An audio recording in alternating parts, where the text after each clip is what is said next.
사제셔도 소제셔도 장주호도 단에 계속시 다게 시소기에 소당 졸라간지 상견 들어오고 쇼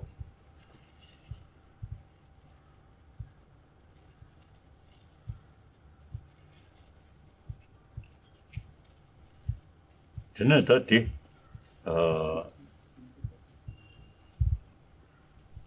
하서 수 동보니 수수 수를 동보니 xiaomi 동보니 là xiaomi nó sẽ đi sang lúc đó. Nên là mình tư duy về sắc tức thì không, không tức thì sắc, sắc tức là không, không tức là sắc. Mình cứ tư duy về cái câu về tánh không ạ.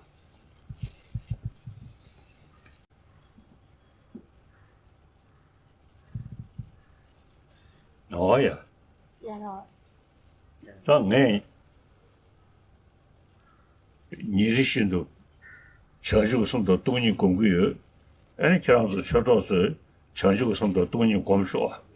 Mỗi ngày Ngài đều tu về tâm Bồ Đề, cho nên tất cả quý pháp hữu ở đây mình hãy tu tập về tâm Bồ Đề mỗi ngày giống như Ngài.老的道真都上等的上了有态度。 Nếu mà mình tư duy về mỗi ngày thì chắc chắn trong tâm mình nó sẽ có cái sự chuyển hóa. 但是，就是我们呢，就上了有天要么的， Nếu 个 mình 老的道真的，不然我想想了，啊，老宁水里啊，老送出去去人了，你上不修当不的。 Nên mỗi ngày mình phải tư duy quán tưởng thì mới có cái sự chuyển hóa trong tâm, chứ một, ngày hai là chắc chắn sẽ không có. Như bản thân của Ngài cũng là hơn 60 năm, rất là lâu, từ cái thời gian rất là lâu, từ ngày từ tháng, cho nên là mới có được cái sự chuyển hóa trong tâm ngày hôm nay. Anh thấy cái sao, chẳng chịu xem,要到处都上当了，那时候什么也快就太用的，哎呢，收东北你收了东北你行为，东北你了收些么的是啊，这上面都是当然的。 俺那做了不个，去手这车肉人家都是掏的的差不多，那到都准备吧，我呢就主要当啊，我呢就没做啥的，上面哪可用的。 Cho nên là mỗi ngày mình quán tưởng về tánh không, sắc tức thì không, không tức thì sắc, thọ tưởng hành thức diệt phùng nhân thị. Nếu mình tư duy như vậy và tất cả các pháp đều là không thật có, thì chắc chắn mình sẽ có cái sự chuyển hóa trong tâm của mình.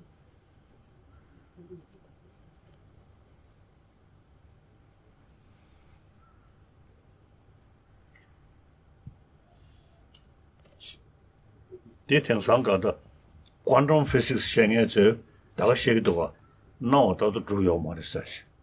Cho nên là các cái vị mà khoa học vật lý lượng tử bây giờ người ta nói là tất cả mọi thứ nó chỉ là hiển hiện thôi, chứ không có thật, không thật có, bản chất của nó là không có thật có.